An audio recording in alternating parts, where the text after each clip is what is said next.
Well, I wrote a poem concerning the Attica prisoner killing the other day, when this actually didn't happen, but it explains how the black brothers felt who died that day out there in that prison. The warden Rockefeller sent word, shoot to kill if they don't give up in 5 minutes. And the white wardens who had all the guns trained on the black men said, if you don't surrender, if you don't come out now, we will kill all of you. You got 5 minutes. Then what's your reply? And a black man came out and he said, better far from all we see, to die fighting to be free. What more fitting end could be? Better surely than in bed, where in broken health we're led, lingering until we're dead. Better than with prayers and pleas, or in the clutch of some disease, wasting slowly by degrees. Better than of heart attack, or some dose of drug we lack. Let us die by being black. Better far that we should go, standing here against the foe. Is the sweeter death to know? Better than the bloody stain on some highway where we are lame, torn by flying glass and pain. Better call in death to come than to die another dumb, muted black man in the slum. Better than of this prison rot, if there's any choice we have got, kill us today on the spot. Better far our fight to wage now while our blood boils with rage, lest it cool with ancient age. Better violent for us to die than to give up and Uncle Tom and try, making peace just to live a lie. Better if we say our sooth, we gonna die today demanding truth, while we're still akin to youth. Better now than later on, now that fear of death is gone. Never mind another darn. You know what happened after that? They killed them. But they died right there for freedom.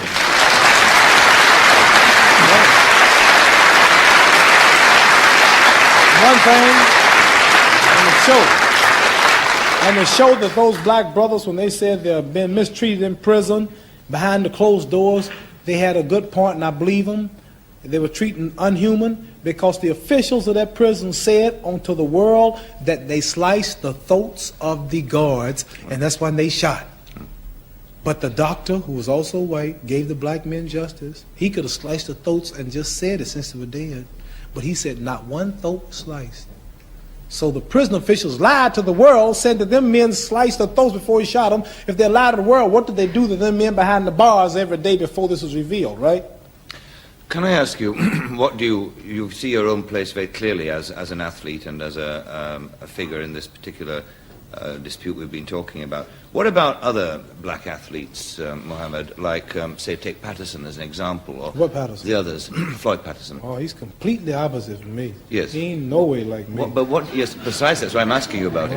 What do you think about the other black athletes like them, who in their time have had influence, or would have been in a position to have influenced people, their own people and this sort of thing, about their attitude, which is certainly slightly less moderate than yours, or slightly more moderate rather than yours? Well, they go down in history just been athletes. They don't. I'm giving more praise and credit for what I'm just doing down this show than coming here and beating 5-year-old English champions. Oh, at the same time. Because right now, black people, when you show this show, are home jumping, home shouting, because they don't have the nerve to say what I'm saying, and nobody has never said it, and they're just so happy to see a black man who will stand up and jeopardize every quart he's got to tell the truth.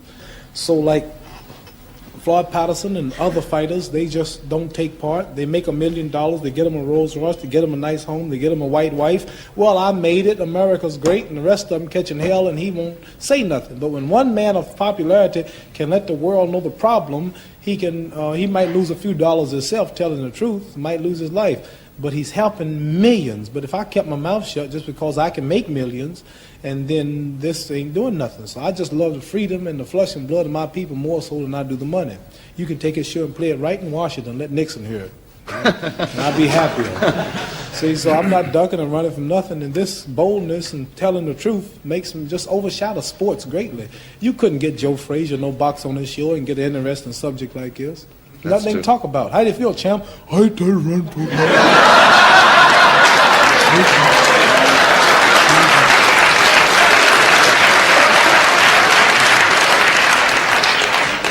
You mentioned President Nixon there. I was reading a piece that Norman Mailer wrote about you recently, where he described you as the second most prominent American, second most prominent after Nixon.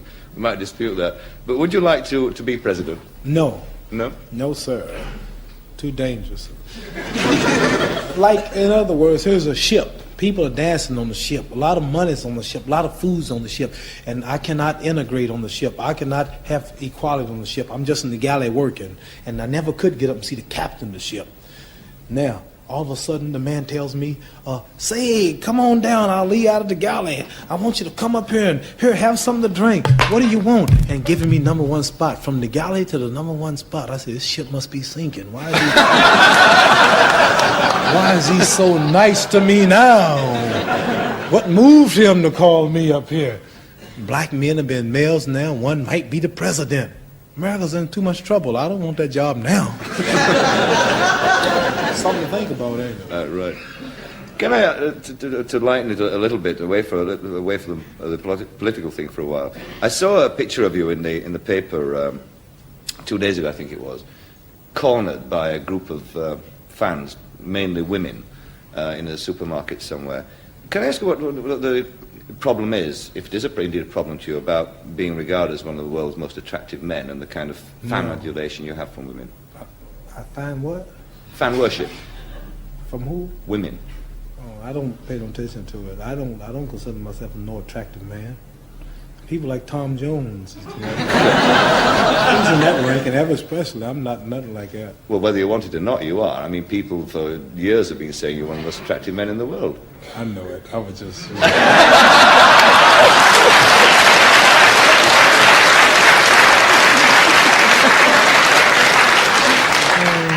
No, I don't pay that attention. I've never heard that till I got to England, seriously. I've never heard this before.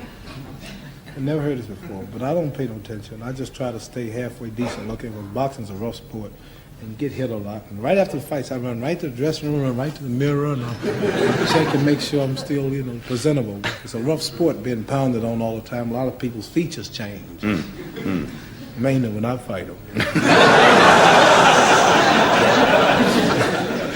Have you ever... You told me before the show I'm a poet, politician, comedian. Yeah. You've making shown, it come true. You've right? shown all of it, yeah, right. What about also being a champion? A thing that I've often wondered about. Do you get people coming up to you wanting to take a swing at you? Swing at me? Yeah. Repeat that question. What did you say? Do I do what? You know, you hear stories of some champions who say one of the problems is that every guy thinks he can fight you, wants to take you on, and he's going to prove it someday in a bar, you know. Have you ever had that at all? Never had anybody daft enough? Oh, if a man dreamed, if he even dreamed to be, he better wake up and apologize. Hit me, walk up and just hit me. He would stand the easier chance in Vietnam with a BB gun.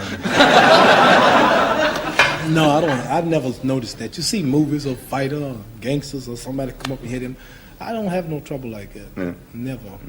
What about this other thing too that people have about the heavyweight champion of the world? They always look at him and think he must be fearless. Fearless. Of everything. Are you fearless? Do you have any fears of anything at all? Yeah, I fear. I'll tell you what I really fear. I fear airplanes. Join the club, I do too. Yeah, and like when the flight's all right and it's smooth, I'm all right, but I'm still thinking, what if an engine blew up? What if a fool's got a bum on it?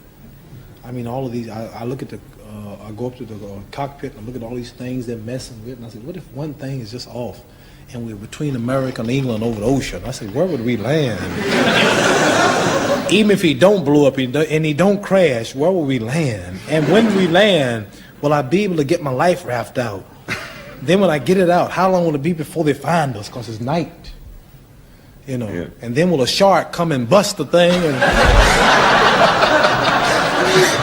all this goes through my mind. See, so I've been on a lot of planes that hit thunderstorms where the pilot says, ladies and gentlemen, we tried to get around it, but we can't. We're going to have to, it's going to be kind of rough. And when the pilot says that, it's going to be bad when they say it's going to be rough. And the plane starts to falling and swinging, and you see the wings look like they're going to break, and it's lightning and thundering, and you say to yourself, boy, well, I could have took a train, I could have, if I just get off this thing. So like I'm always in airplanes all the time, and it just worries me. Rocky Mountain went down in one. One went down going to Scotland or somewhere the other day. Hunting some people just blew up in the air, and somebody saw it. And I just imagine what are people thinking, knowing the plane is falling. You're not yet dead, but you're waiting to hit the ground. It's awful. How do you travel when you're in the States? And you travel by road whenever you Mostly can? by Rolls Royce. I've not been paid for that commercial. Talking about fear, do you ever get frightened before a fight? Do you ever get nerves before a fight? I'm nervous, but not frightened. I'm nervous because I have a great insight on. I just don't see the audience. Every camera, I see millions of people. Like the Frazier fight was watched by 1,000 million people, which is 5 times the population of everybody in the United States. Just a picture arena with 1 million people. I imagine you couldn't see them all. And just think about 100 million and 1,000 million. And all those people and everything, that makes me nervous. Just the idea of me just being a humble fellow from Kentucky, got lucky in sports, and now here's the fight was piped in a place like Thailand to the government house, and Arabia and the government officials took time off to watch the fight, and just for 2 men boxing, attracting so many people of all races and nationalities. In Hawaii, I understand, they stopped, closed all the factories, and the people, they set televisions on every other street corner. People came out watching the fight on the streets, and every bar in America, every house, even traffic was still during that fight. In Madison Square Garden, 10,000 people couldn't get in, and just over one man, and just imagine all them people watching you, that makes me nervous until I get started. And then no nerves at all? No. No. No. What about the business? I read a book by Jack Olson about you, Mohammed, in which he said that one theory put forward about your behavior toward your opponent before your fight was that in fact that this was nerves. This was a way of working off your nerves when you, like you did with Liston and indeed all the people that you fight, where you psych them A lot of out. time I make predictions of what I'm going to do before the fight. That makes me nervous because I've gotten so good at it until people really look for me to do it. See? If I said man's going to fall in round 5, like I predicted 5 round Henry Cooper here, he was stopped in 5, but it was on a cut. It wasn't because he was out. But like usually when I'm on the spot with predictions, it worries me because some people really gamble and bet money on the rounds I say. On the prediction? And they say, if you don't get him in round 7, I'll lose my house, I'll lose my car. And I said, what? I said, did you really believe that I meant that? I said, yeah, I don't believe it. That worries me. Yeah. What about the this prediction thing? I mean, is that just a showbiz thing? I mean, or do you really It's a mean it? little show business. It helps the crowd, and I mean it, but I put emphasis on it. And then a lot of time I've been lucky enough to predict 17 times what round. I missed 4, but 17 of them I predicted, which is almost a miracle. Can you predict other things as well, apart from boxing? A lot of things that I feel is going to happen, like a lot of people, and like sometimes, like we might go a half a year without an airplane crash, and I'm flying every day, and I said, it's time for a plane crash. I mean, I don't wish for nothing like that, but I said, things are too quiet. And 2 or 3 days later, a plane crash landed in here. And it's always 2 or 3 in a row. And and a lot of times I feel a lot of things, but I can't. I'm sure we all have this built-in radar what we predict, or we feel something's going to happen, and when it happened, we just say, I knew this, but I just didn't say anything about it to nobody, but you knew it. You mentioned earlier on about the fear that you have, and every fighter must have it, of getting his face messed in. No, I don't have fear for that. You don't fear for that? No, I don't really fear for that because I control it. So I don't control the airplane or the pilot or what he's doing. And like when you're in a car and somebody's turning corners, and you notice you kind of on the edge and you're watching. But when you're behind the wheel, it's not like that. See, so like when I'm in the ring, I'm handling it. And I don't worry about nobody being that good to really hurt me, see. What about the other thing, though? Somebody say, shh, if you don't believe it, come down here and try it. What about the other thing that could happen in boxing, the brain damage? Because as you said, I mean, Frazier was under intensive... Yeah, we checked on him. He's all right now. They thought he might have some trouble. James Ellis was in a critical point at the end of the fight, and I pulled off of him. Most fighters are scared to say they lightened up because they call the fights fixed or they say you carried him. I tell them quick, but I got him. They can't do nothing about it because they always talk about fighters dying, how brutal it is, and they always, mainly me, been a religious man, been in a brutal game and could hurt somebody, and they say precautions should be taken. I think the best precaution If they talk about gloves should be bigger, the fighter should wear some type of head protection or face protection. I think the best caution is if a fella's winning a fight on points, he's got a man just about out, the guy's against the ropes and about gone, and he should not just try to hurt him just to satisfy the crowd or to make money. See, Ellis has got a family. He's an ex-friend of mine, and he wants to live too.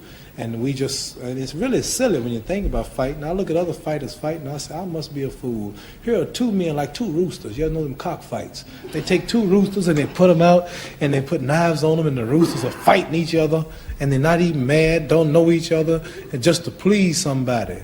And here are two men in the ring fighting each other, and they're hitting each other, and they're bleeding and they're fighting. What they mad about? They're not mad about nothing. And just a bunch of agitating, bloodthirsty people saying you can whoop him, he can whoop him, my man can whoop your man. All right, y'all get in there and fight. Humans should have more sense than that. And you sitting out there dressed up, drinking your beer, and and they just fighting, and they just get. And this is serious. The nose is bleeding, the eyes cut, the teeth is out, and the brain, they might have a concussion just to please you. Human beings. It's real savage. And I said, I'm not going to be that kind of fight. I'm going to dance and be pretty. I'm just going to win on points. And if I hurt my man, I'm going to let him go. I'm not going to kill him just because somebody's watching. I did it to Floyd Patterson. I did it to George Chuvalo. I did it to Carl Miltonberger. I did it to Henry Cooper when he started bleeding. I just pulled off of him deliberately, blood just pumping and gushing. And he's got a family. He's got children. And I just can't. James Ellis, I can't see myself with a man on the ropes and just to prove how bad I am. And I see I got him, his eyes in his head, he's helpless, and I'm just deliberately hitting him. I don't do that. But didn't you, I remember one fight I saw you gave a boxer a real going on that. I think it was Zora Foley. No. One punch. You cut him. One punch. He was a nice fella. I got him real quick. It's one right hand. I didn't cut Foley at all. That's my last fight before they took my title. Madison Square Garden, I remember. It was in round 7. Everything was going good. Nobody was hurt. And he threw a jab. That did it. Not through two of them. The first one missed, but the second one hit him. But have you never really lost your temper in the ring and really wanted to kill the guy that you're fighting? No. You must have, Mohammed. No, let me tell you now. When I was a kid, I got mad enough to want to kill somebody. But when you travel the world and I'm struggling like in a freedom fight against nations, our nation, you can't get enough hate in you to be mad at one man, just because it's a boxing match or something. Never. Even Floyd Patterson, who condemned my Islamic religion, didn't want to call me Muhammad Ali, and I should have went to the army and I should be in jail. And as bad as he was, I wasn't really mad at him because he was brainwashed by the establishment, and I can't take it. But I gave him a whooping and a spanking because I was whipping those who backed him. Frank Sinatra told Floyd Patterson how he should whoop me. Frank Sinatra. And he had Floyd Patterson in his room. He came to Las Vegas. He was singing in a nightclub, and Floyd was his boy to whoop that old black Muslim, his good Roman Catholic boy, Floyd Patterson. And you know, after I whooped Floyd Patterson, Frank Sinatra wouldn't talk to him. It was in a magazine. He went back to tell Frank he was sorry. He didn't bring the title back to America. All that silly stuff. And Frank Sinatra turned the back. Frank Sinatra turned his back and walked out on him. He put in the book how bad he felt when he let down Frank Sinatra. Who want that kind of image? You mentioned there the devil with Frank Sinatra. Boxing about being pretty and fighting clever and this sort of thing. Do you think you have, in the time that you have been a professional fighter, do you think you've changed heavyweight boxing for the better? Well, during my time, in my era, I can say it's been changed. More interest. Like when my title was taken, boxing died. Joe Frazier fought his last fight with Bobby Foster, Detroit, Michigan. They drew about 4,500 people. Place held about 11,000. I do more than that in training. 4,000. We had 11,000 at the supermarket the other day in Birmingham. And Manchester had 15,000 just talking and signing autographs. But like now that I'm back, it's alive again. Because like what did I do? When they gave me my title back, I could have waited for Joe Frazier, but I didn't. I fought Jerry Quarry, gave him a chance. After Jerry Quarry, a few weeks later, I fought the rough Oscar Bonavina, a man who almost whooped Joe Frazier. Then I was right on Joe Frazier. I livened the game right up. Right after Frazier, he's somewhere still resting. I done fought James Ellis. Now I done signed to fight Buster Mathis next month. So in 1971, I done had just about 5 fights. And I got 3 more planned after Buster Mathis. So from the time I fought Frazier the first time and second time, I would have had 5 fights. The way Frazier's going, he wouldn't even have 1. See, I'll keep it alive. Patterson had the title. He fought Ingemar Johansson 3 times. Took him 3 years to settle their argument. Then Sonny Liston and Floyd Patterson took 3 years. Other contenders have to set up and just wait. You have a good man in this city named Joe Bugner. I want to give him a shot at it. I do. I want to give Joe Bugner. I mean, if he's crazy enough, I'll give him a shot. I'm glad you said that. No, I'm just joking. I hear he's a pretty good upcomer. Yes, well, no comment. Could you, are you able to say, people talk about this in sport all the time, they say, well, Dempsey was a great heavyweight and Louis was a great heavyweight, and they're always talking about, could they beat the present champion? Are you able to say, do you think with any amount of certainty, how you might have managed against some of the great ones in the past? I know it's only a game that people play, but what do you feel? Well, I can't really say. It's up to people to pick. Like Joe Louis was one of the greatest fist fighters. He didn't have the footwork, but he would take his time, and he had sharp, hard punches. And Dempsey was more of a wild, rough fighter, a little like Marciano, and he was good. Marciano was the best slugger, I would say, street fighter. Yeah. And Jack Johnson had his awkward, great boxing style. Gene Tooney was great. All of them. Tony Galinto was a little heavy-set fella who hit real hard to the body. I have my style of moving and dancing and whatever I do. So what you'll have to do is to take all of the fighters, take me, take all of them, and then you just rank me where you want them. So I can't tell you. What plans do you have for the future now, apart from fighting? Well, just I'll tell you something. I don't think I've ever said this before, but I'll tell you. I really care nothing about boxing. Boxing is a stepping stone just to introduce me to the audience. Like if I was still in Louisville, Kentucky, and never was a boxer, I might get killed next week in some type of freedom struggle, and you never read the news.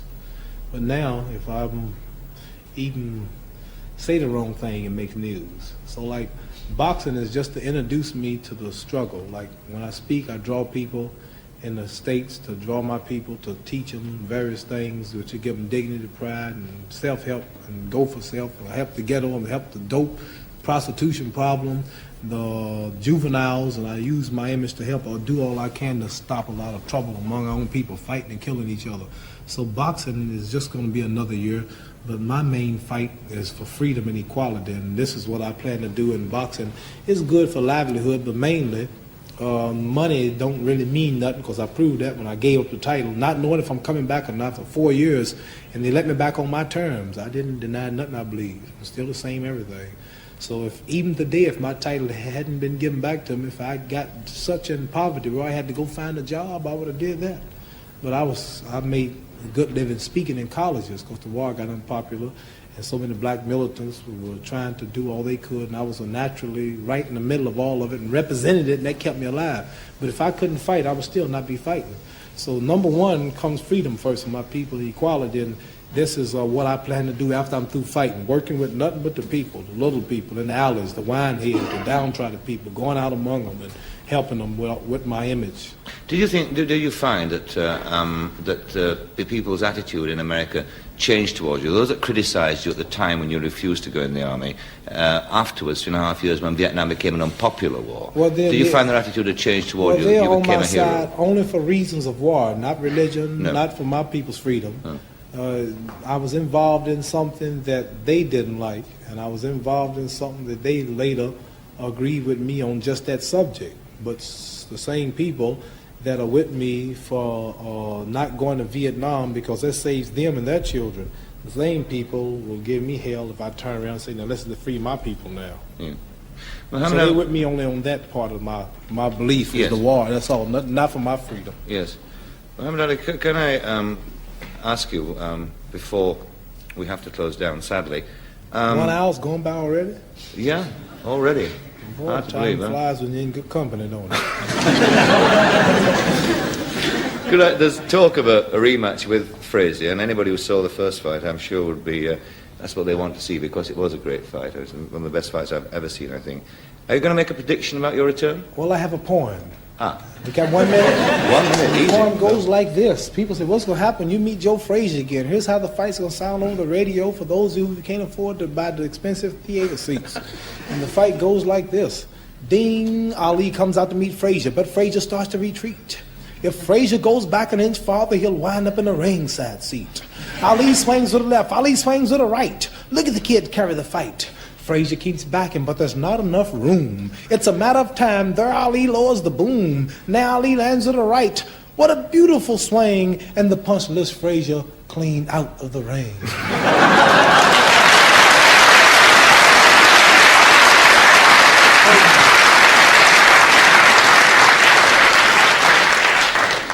Frazier's still rising, but the referee wears a frown, for he can't start counting till Frazier comes down. Now Frazier disappears from view. The crowd is getting frantic, but our radar stations have picked him up.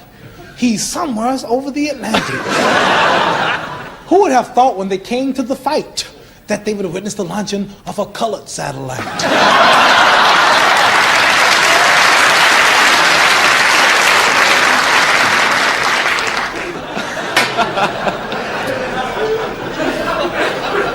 I see.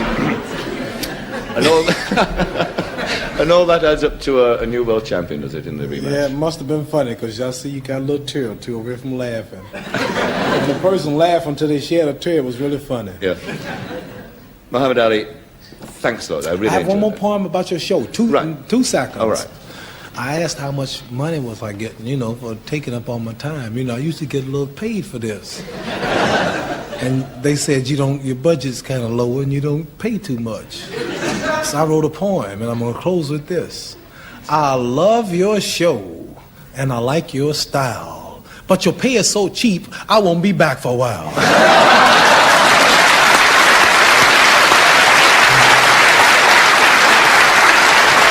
That's it for this week. See you sometime next week. Goodbye.